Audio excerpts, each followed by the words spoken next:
Aleluia, graças a Deus. Meus irmãos, recebam a paz do Senhor. O livro é de Apocalipse. Apocalipse, capítulo de número 2. Apocalipse, capítulo de número 2. Estarei lendo o versículo 12. Como foi bem falado aqui, estamos na campanha do Apocalipse.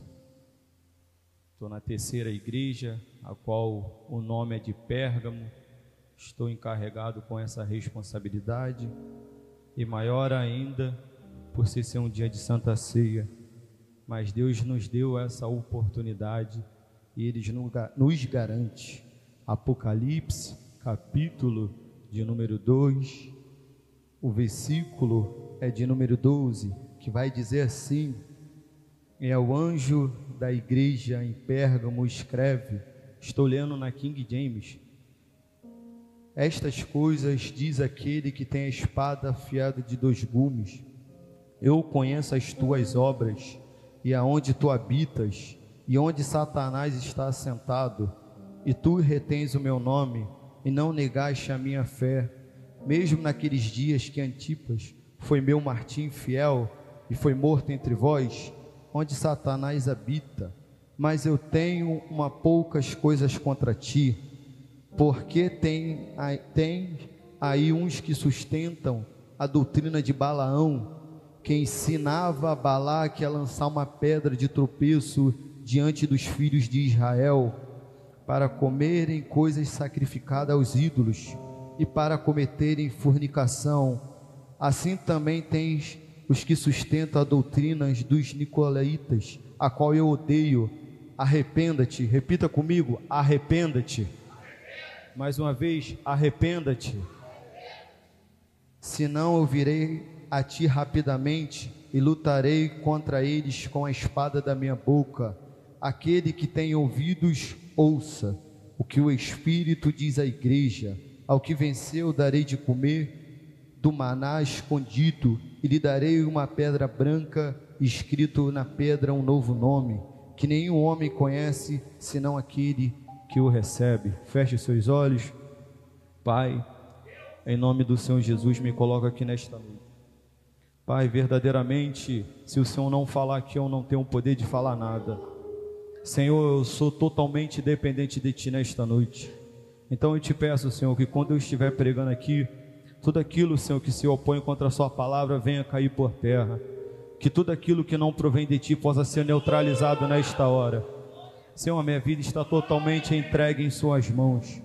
Senhor, eu não sou nada se não for a Sua mão aqui nesta noite. Senhor, fale através da minha vida, Senhor. Pai, verdadeiramente, Senhor, o Senhor falou bastante comigo através dessa palavra, Senhor. Pai, o primeiro compromisso com essa palavra, Senhor, é comigo mesmo, porque eu estou anunciando a mesma. Pai, que venha ter arrependimento, que venha ter salvação, que venha ter mudança de caráter aqui nesta noite. Senhor, toma minha vida em Tuas mãos, Senhor. Pai, eu Te agradeço pela essa oportunidade, Senhor. Que privilégio é estar diante da Tua presença. Senhor, muito obrigado por tudo, em nome do Senhor Jesus. Você se assenta, aplaudindo o nome do Senhor Jesus.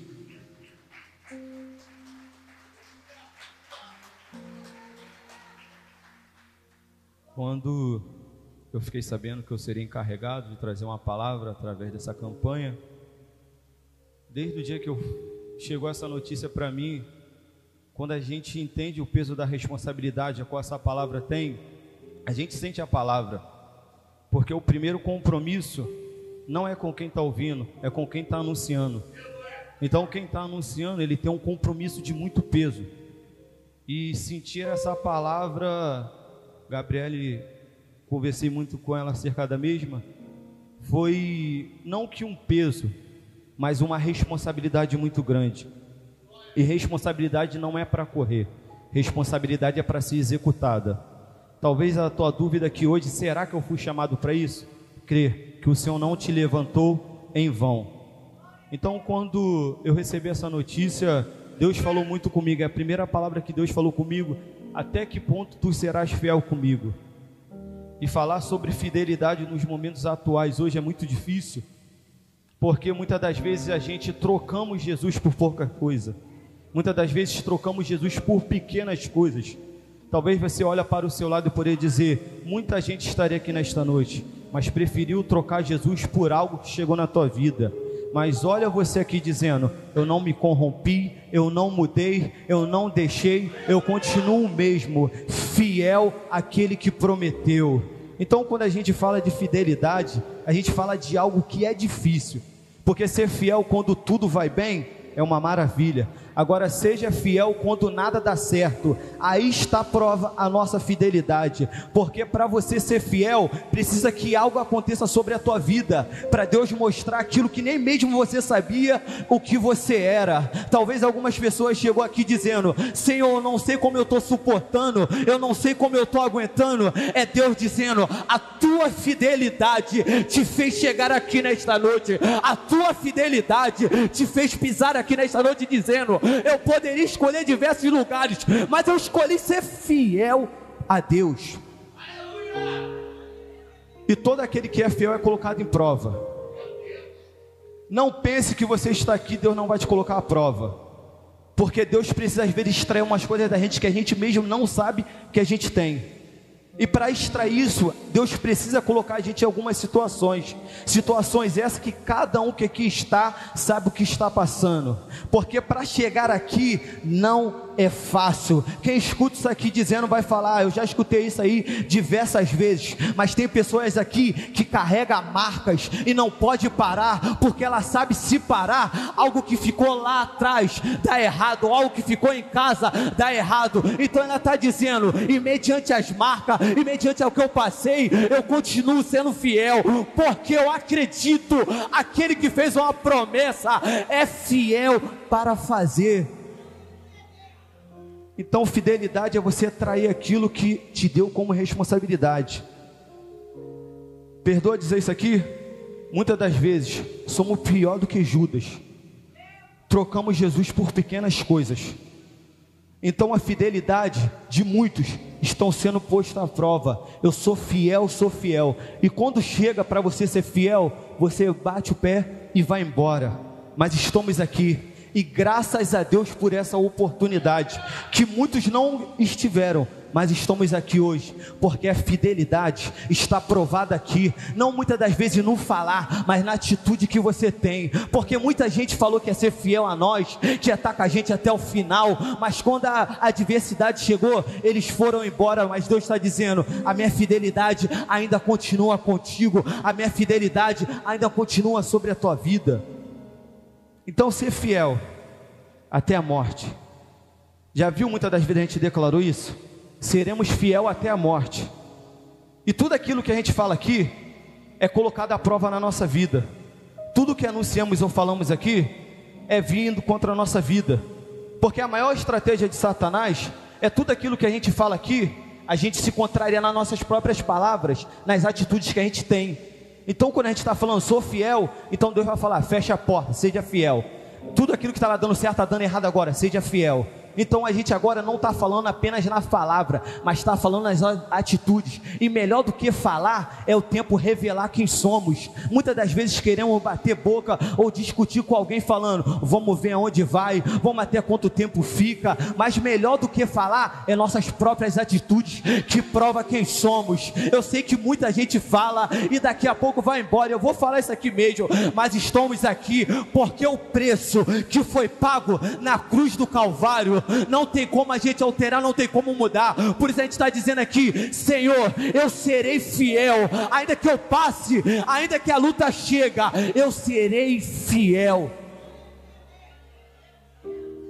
Apocalipse, do seu capítulo 2, do seu verso 2, do seu verso 12, vai escrever assim: e ao anjo da igreja eu escrevo, aquele que tem a espada afiada de 2 gumes. Quando eu vim aqui, Deus falou algo comigo. Espada é justiça, mas não tem como ter justiça se não ter cumprimento de palavra.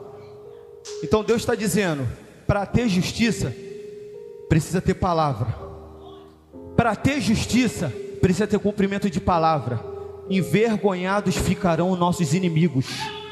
envergonhados ficarão nossos inimigos, porque somos tendenciosos querer fazer justiça com as nossas próprias mãos, mas não tem como ter justiça se não tiver cumprimento de palavra. Talvez você chegou aqui dizendo: Senhor, parece que nada está acontecendo, estou pedindo, faça justiça, mas Deus está dizendo, no momento certo, vai cumprir a palavra, que é a própria justiça, e não há justiça melhor do que a própria palavra de Deus. Eu sei que te fizeram mal, eu sei que te fizeram calúnia, mas Deus está dizendo, no momento certo, minha justiça irá se cumprir. Então entendemos isso aqui: não há justiça sem cumprimento de uma palavra, e tem um Deus justo e um Deus de justiça. Da mesma forma que Deus será justo com a gente, Deus fará justiça. Não pense apenas com aqueles que a gente ora, mas também conosco mesmo, porque muitas das vezes queremos transferir responsabilidade, mas o Deus que faz justiça também é justo com a gente, e Ele está dizendo: conheço as tuas obras. Ele está dizendo: conheço quem tu és, conheço aquilo que tu fez e conheço aquilo que tu vai fazer. Conheço quem tu és, conheço aquilo que tu vai fazer e conheço aquilo que tu já fez. E cá para nós, muitas das vezes temos responsabilidades dadas que a gente corre da mesma, e toda responsabilidade a qual a gente não executa, teremos consequência na nossa vida. Isso aqui é muito sério, porque a igreja tem responsabilidades dadas, mas a mesma muitas das vezes corre. Então o Deus que é justo fará justiça, porque Ele está dizendo: eu conheço as tuas obras, eu sei quem é você. E Ele vai continuar dizendo: Satanás, eu conheço aonde está assentados, porque naquele tempo existia um povo idólatra no meio de Israel. Ele está dizendo: eu conheço as tuas obras e aonde Satanás está assentado, mas tem um dentre vós que foi fiel até a morte. Interessante que ele está escrevendo isso dizendo: dentro de Israel tem algum povo que é idólatra, e tem algumas doutrinas de Balaão. Balaão, ele vai receber uma missão essa posta é: amaldiçoa o povo de Israel.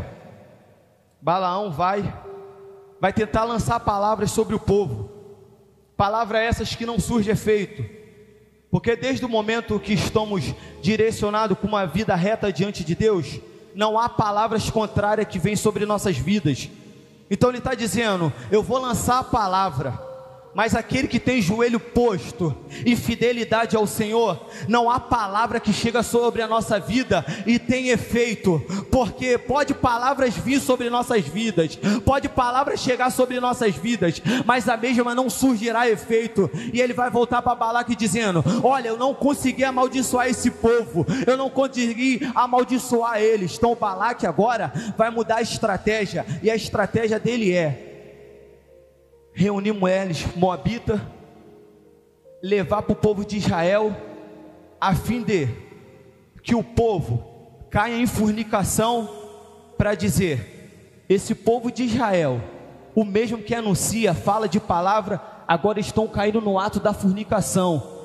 Então perceba que o inimigo, ele não consegue lançar a palavra ao contrário para amaldiçoar, mas ele age com muitas estratégias.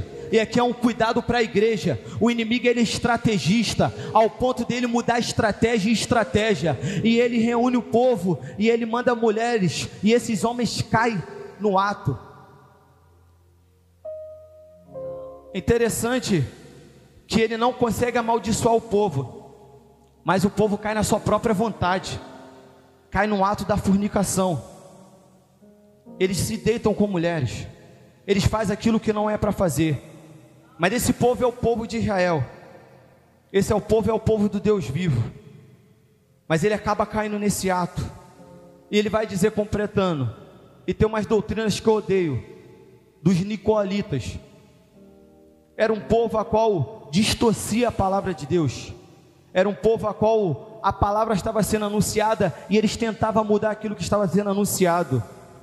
E gente, vivenciamos o tempo de uma geração a qual a palavra que está sendo anunciada parece que ela está sendo distorcida, parece que ela está sendo amaciador de ego.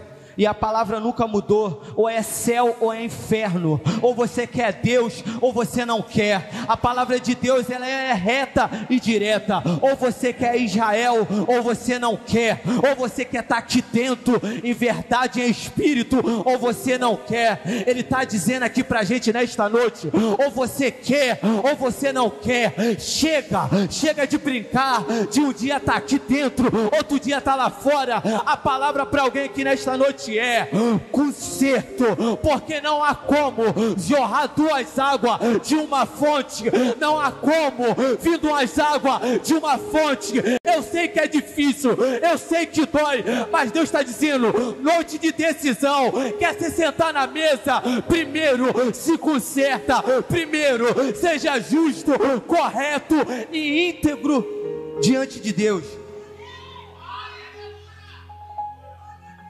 E falar de fidelidade, aula de manhã, Daniel é posto à fidelidade, se contamina com aquilo que está sendo oferecido, porque o ambiente que você está, todo mundo está fazendo. Então se todo mundo está fazendo, para que eu ser diferente no local onde todo mundo faz? Diz o texto, e Daniel assentou no seu coração. Eu gosto desse termo, se assentou no seu coração. Coração é decisão, porque muitas das vezes a gente tem que colocar no nosso coração aquilo que a gente quer. E Daniel está dizendo, eu sei que aquilo que está vindo parece ser bom, eu sei que aquilo que está chegando parece ser ótimo, mas eu assentei no meu coração, decisão pessoal. Eu não posso escolher por você, nem você escolher por mim. Por isso a salvação ela é individual, porque eu não posso fazer aquilo que você tem que fazer, eu não posso tomar atitude daquilo que você tem que tomar atitude. E a geração de hoje eu errei porque você não falou comigo, eu errei porque você não me mandou mensagem. Mentiroso, você errou porque você não assentou no teu coração, não se contaminar com aquilo que chegou, e depois que se lambuzou, está dizendo, Senhor, por que o Senhor não me avisou antes? Eu te aviso sempre, mas aí a decisão é pessoal, e se você se contaminou, me perdoa dizer isso aqui, é porque foi a tua própria escolha.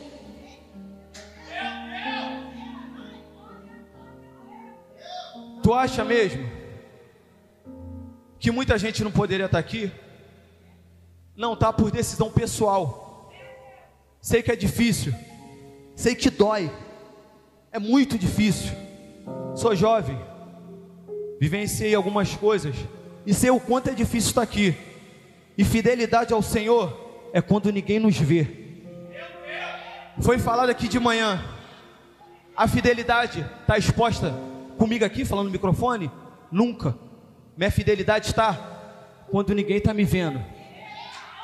Fidelidade aqui todos nós somos.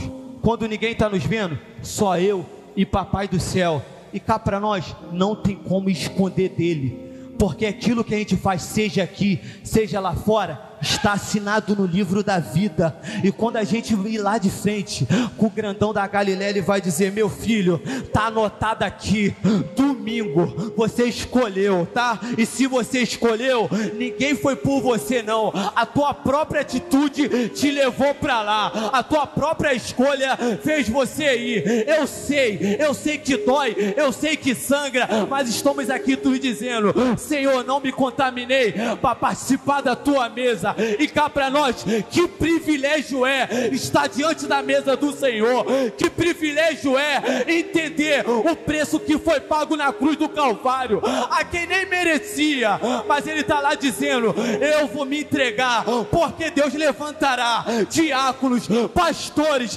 levantará jovem para levar a minha palavra dizendo, arrepende-te, arrependa-te, porque Deus está falando nos últimos dias, está chegando o fim dos tempos.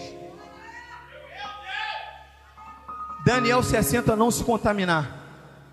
Chega o manjar, Daniel fala, me separo e não como. Eu disse aqui, melhor do que falar é o tempo revelar. Se passa o tempo, ele se apresenta. Daniel está melhor de todos aqueles que se contaminaram com manjar, porque muitas das vezes a nossa própria língua nos condena, a nossa própria boca fala aquilo que não somos. Então a maior sabedoria é se calar e deixar o tempo falar. Então Daniel se apresenta mais formoso, melhor do que todos aqueles que chegaram lá. A Bíblia também diz que Sadraque, Mesaque e Abidnego é colocado à posta, dizendo: se prostra diante do bezerro, se prostra diante da estátua. Ele está dizendo: minha fidelidade não me coloca posto pela uma estátua, minha fidelidade não se coloca posto aquilo que eu não tenho que me colocar. Eles poderiam se prostrar, porque o local era propício para isso. E tem local que, se a gente não tomar cuidado, muda quem somos. Por isso temos que entender aonde vamos, aonde estamos, com quem falamos, com quem estamos. Então Deus está dizendo: o local pode até ter ruim, mas quem decide sou eu. Diz o texto que eles não se prostram, e eu gosto disso. Fidelidade ao Senhor, idolatria, algo ou alguma pessoa ou alguma imagem. E gente, olhando para esse cara, a morte dele é terrível. Ele é colocado dentro de um touro, e embaixo é colocado fogo. E a igreja costuma dizer hoje que sofremos perseguições. O pastor pregou isso aqui, Diácono Elton pregou. Mentira, a igreja não sofre perseguição, porque ninguém é morto assim, ou ninguém é impedido de anunciar a palavra. Esse homem está dizendo: minha fidelidade está me resultando em algumas coisas que eu não queria, mas eu gosto disso aqui, porque quem está sendo fiel até a morte, ele sabe aquilo que ele vai receber após a mesma. Ele sabe que a fidelidade dele está levando a grandes consequências, mas ele está dizendo: eu não mudo quem eu sou por aquilo que a oposição está dizendo ou fazendo. Então ele está sendo colocado ali. Imagine essa morte, imagine tão grande a dor foi essa. Mas ele está dizendo: eu sei quem eu sou, eu sei o Deus que me chamou. E muitas das vezes vamos passar coisas que não queremos pela nossa fidelidade ao Senhor. Tem pessoas aqui fiel ao Senhor, que a casa ainda não está salva, mas não muda mediante o posicionamento. Tem pessoas aqui que ora que faz tempo por pessoas para ser curada, e Deus ainda não fez, mas não mudou por aquilo que ainda não aconteceu. Tem pessoas que estão aqui nesta noite, só Deus sabe como chegou aqui, mas não muda o posicionamento mediante aquilo que está acontecendo. Já reparou isso aqui? Muitas das vezes a gente vai ter posto à prova por algumas coisas, mas a gente não tem que mudar mediante aquilo que está acontecendo. Mas ele está dizendo: eu tenho algumas coisas contra ti. E quando ele fala algumas coisas contra ti, ele está dizendo: tem algo de errado em meio de Israel, e tenho algo contra ti, porque tem uns, não todos, no meio de Israel, que tem algumas doutrinas. E gente, a nossa geração, ela tem algumas manias, ou alguns costumes, que parece que a gente nem é de Israel.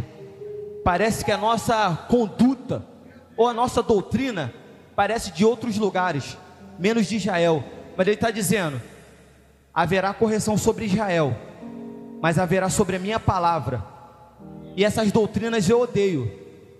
E eu gosto quando ele diz isso, porque ele vai advertir a igreja dizendo: eu preciso fazer algo, e para ter correção precisa ter algo errado. Então ele está dizendo: eu preciso corrigir o povo, mas para me corrigir o povo, eu preciso da palavra. Eu preciso ver, eu preciso doutrinar o povo dizendo: eu odeio aquilo que vocês estão fazendo. E ele vai dizer: arrependa-te. E quando a gente vai ler a palavra arrependa-te, a gente vai ver João Batista vindo pregando isso no deserto: arrependei-vos. Quando eu estava vindo para a igreja agora, o Senhor falou algo comigo. Muitas das vezes dobramos nossos joelhos, e a primeira palavra que a gente diz: Senhor, me perdoa. Senhor, me perdoa. Arrependimento, mudança de comportamento. Não tem como haver o perdão se você continua o mesmo desde sempre. Então ele está dizendo: arrependimento, mudança de mentalidade e de comportamento. Porque remorso é o que muita igreja tem. Parece que faz, se arrepende e volta com as práticas. Então arrependimento, ele está dizendo, mudança de comportamento. E muitas das vezes a gente não alcança algo, ou não obtém aquilo que Deus falou, porque a gente não muda o nosso comportamento, não muda a nossa mentalidade, não consegue mudar aquilo que Deus quer que muda. Então arrependimento, ela quer dizer, muda o seu comportamento. Arrependa-te, senão eu virei rapidamente e lutarei com a espada da minha boca. Mais uma vez ele está dizendo: farei justiça se não ter arrependimento. Farei justiça se não tiver arrependimento em Israel. Porque não há como Israel avançar se não tiver arrependimento. Não tem como a igreja avançar se não tiver mudança de comportamento. Não tem como a gente crescer ou evoluir se não tiver mudança de comportamento. Tem pessoas que ficarão na igreja, me perdoe dizer isso aqui, não receberá nada, porque não muda o comportamento. Eu sou assim, vou morrer assim, eu sou assim. Mentira, você não muda porque não tem arrependimento. E arrependimento faz a gente se tornar a mesma pessoa daqui até o final das nossas vidas. Então todas as vezes que a gente entende que aquilo que está de errado precisa ser mudado, a gente se levanta e muda o nosso comportamento. Porque se isso não fosse, se não acontecesse com a gente não estaria aqui participando da mesa do Senhor. Porque a gente só vai participar da mesa porque houve arrependimento de tudo aquilo que a gente fez. Então a gente está dizendo, eu mudo meu comportamento, porque não tem como estar na mesa do Senhor de qualquer maneira. Arrependa-te, senão eu mesmo vou até ti. Interessante que ele vai dizer: e ao que vencer, darei uma pedra. Interessante que nesse versículo ele vai dizer aquele que vencer, porque a gente está numa guerra constante. Guerra essa que, se a gente não se colocar em constante oração, ou não se levantar com um propósito, o inimigo acaba com a gente. Esse é o maior propósito do inimigo, acabar com as nossas próprias vidas. Então ele está dizendo: aquele que vencer, darei uma pedra, irá comer um maná escondido. E quando ele vai falar isso, ele vai dizer: antes disso você obter, eu preciso que você vença algumas coisas. E muitas das vezes a gente enfrenta algumas guerras, ou enfrenta algumas coisas, e parece que a gente não vai vencer. Parece que aquilo que está acontecendo sobre a nossa vida é maior do que o nosso Deus que servimos. Parece que a adversidade é tão grande, ao ponto que a gente não acredita na grandeza de Deus. E gente, eu falo isso aqui para crente, que muitas das vezes a guerra é tão grande, que a gente chega num culto como esse, e a gente quer desistir. Às vezes a guerra é tão grande, que no decorrer da nossa caminhada, a gente parece que as adversidades, a gente não tem combustível para vencer, porque a caminhada é dolorosa, a caminhada é difícil, a caminhada faz a gente sangrar, a caminhada faz a gente sentir dor. Mas ele está dizendo, no final, que você suportar todas essas coisas, estará o maná escondido e uma pedra. Isso era dado para quem suportava tudo aquilo que está acontecendo. Eu sei que tudo aquilo que você está vivenciando não tem sido fácil, a luta tem sido muito difícil, mas Deus tem maná, Deus tem provisão, Deus tem nome novo para a gente, Deus tem pedra para a gente. Aqui ele está dizendo: aquele que suportar Jesus vai estar no deserto e o diabo vai tentar ele. Tem fome, é levado até o alto céus, levado até o pináculo do templo. Interessante que ele, em determinado momento, quando ele sente fome, ele vai dizer: se tu é verdadeiramente aquilo que dizem, transforma. Se tu é aquilo que falam mesmo, muda. E é como eu falei, não tem como a gente falar muitas das vezes e provar quem somos, porque é melhor do que falar é nossas atitudes.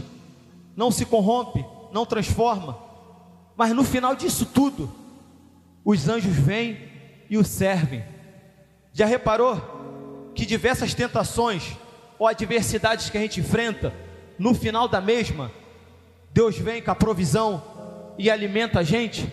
Deus vem com aquilo que a gente está suportando e diz: não se compara com aquilo que eu tenho para te entregar. Então ele está dizendo: suporta, porque aquilo que está por vir não há de se comparar com aquilo que você está passando hoje. Suporta, porque aquilo que há de vir não tem como comparar com aquilo que você está passando. Eu sei que está sendo difícil. A mensagem hoje é: suporta aquilo que você está passando, suporta aquilo que você está enfrentando, suporta a adversidade que está chegando, porque estamos mais um dia aqui, mais um domingo, porque suportamos todas as coisas que chegaram na nossa vida, dizendo: Senhor, eu sei que está doendo, eu sei que está difícil, mas eu suporto, porque eu sei que no final de tudo terá a mesa pronta.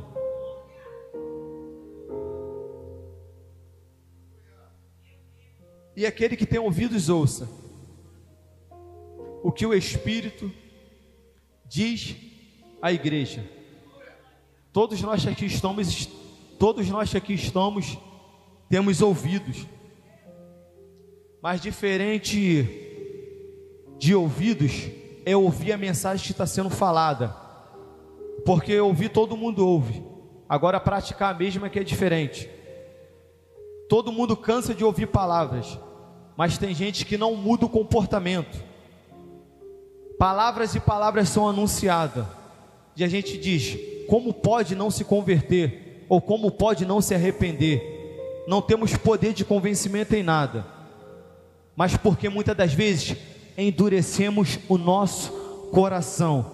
Então ele está dizendo: quem tem ouvidos, ouça o que o Espírito diz à igreja. Ele não está dizendo ao jovem, à irmã ou varão. Ele está dizendo: quem tem ouvidos, ouça o que o Espírito diz à igreja, toda a igreja.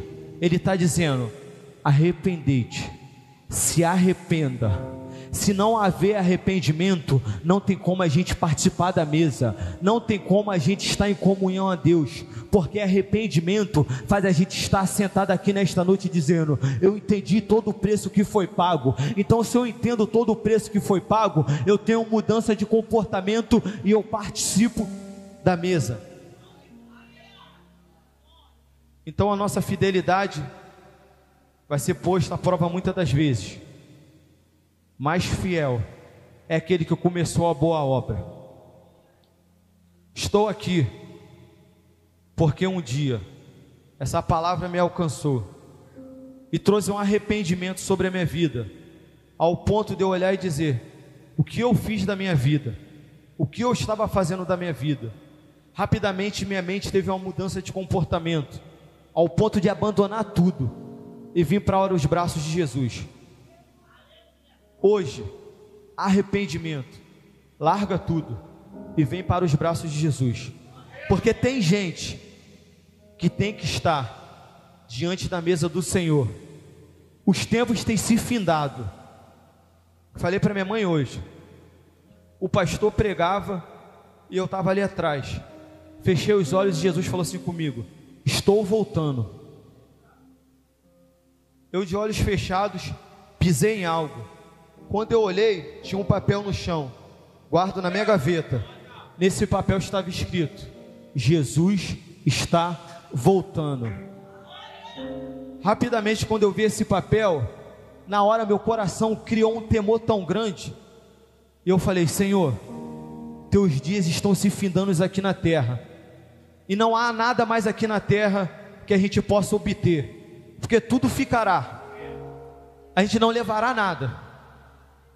E hoje eu falei com a minha mãe, Deus tem dado os sinais que a volta dele está muito próxima, mas o povo está tão disperso ao ponto de falar assim: isso aí é o ser humano que está fazendo.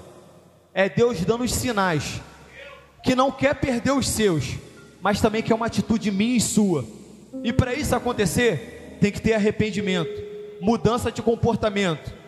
Você não virá aqui e amanhã será o pastor da igreja, mas você chegará aqui e mudará a sua vida como ninguém poderá mudar. Tem pessoas aqui, se pegar esse microfone e dizer aquilo que fazia anteriormente, você vai dizer: como essa pessoa está aqui sendo hoje um diácono, um obreiro, um pastor? É porque um dia ela entendeu, essa palavra que está sendo anunciada, está sendo para mim. Então já que está sendo para mim, eu não posso perder a oportunidade. E cá para nós, tem oportunidades que não podem ser desperdiçadas, que podem ser únicas em nossas vidas, porque não sabemos o que irá acontecer após esse culto.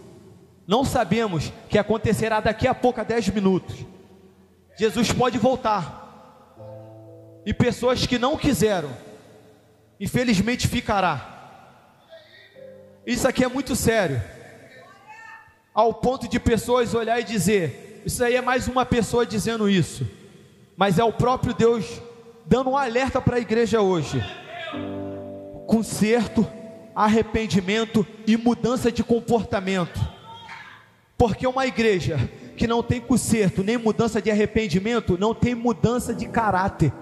E caráter a gente forja ao decorrer da nossa caminhada, mas caráter é aquilo que está aqui dentro, porque muitas das vezes algumas coisas é posto em prova para a gente, para ver quem somos e como iremos se comportar. Então a oportunidade é essa, de mudança de comportamento e arrependimento. Se coloque sobre seus pés, aqui eu encerro. Oportunidade é essa, de sair do seu lugar e mudar a sua vida, de mudar tudo aquilo que está sobre ti. Eu não tenho o poder de te convencer, e por isso a chamada é uma só. Você que tem decisão sobre a tua vida, decisão essa de mudar tudo aquilo que está acontecendo com você. Não dá mais, não quero mais, e eu preciso mudar. Saia do seu lugar, e a oportunidade está aberta. Não tenho o poder de te convencer. A única coisa que eu posso é te fazer um convite importante. Você que quer entregar a sua vida, você que quer mudar a sua vida, você que quer mudar tudo aquilo que está acontecendo, saia do seu lugar e venha até aqui na frente. Você deveria estar participando da mesa do Senhor hoje, mas ao decorrer da tua caminhada algumas coisas aconteceram e você não participa mais. Saia do seu lugar. Vergonha você ficar no seu lugar e saber que você tem que mudar. Vergonha é ficar no seu lugar sabendo que desse jeito não tem como mais. Saia do seu lugar, venha até aqui na frente. Você deve e você pode fazer isso. Hoje é um dia que Deus marcou a tua vinda aqui para mudar não somente o cenário que você está, mas mudar toda a tua história. Porque mudança do cenário, muitas das vezes a gente consegue, mas mudar a nossa história, só o próprio Senhor. Então a oportunidade está aberta. Você que quer entregar a sua vida, saia do seu lugar e venha até aqui na frente. Convite está feito. Entrega a oportunidade, agradecendo e dizendo: ainda eu acredito numa igreja que há arrependimento, porque todos os dias eu e você precisamos se arrepender diante do Senhor. Todos os dias precisamos mudar o nosso caráter diante do Senhor. Falamos muitas das vezes isso para ímpios, mas muitas das vezes quem tem que mudar o nosso caráter somos nós mesmos. Muitas das vezes quem tem que mudar o nosso comportamento somos nós mesmos. Porque muitas das vezes alguém está olhando, a gente está dizendo: como pode ser assim? Mas ninguém falará se o teu caráter for íntegro e correto diante do Senhor. Entrega essa oportunidade com a certeza que há arrependimento em Israel ainda. Você aplaude o nome do Senhor e eu agradeço pela oportunidade.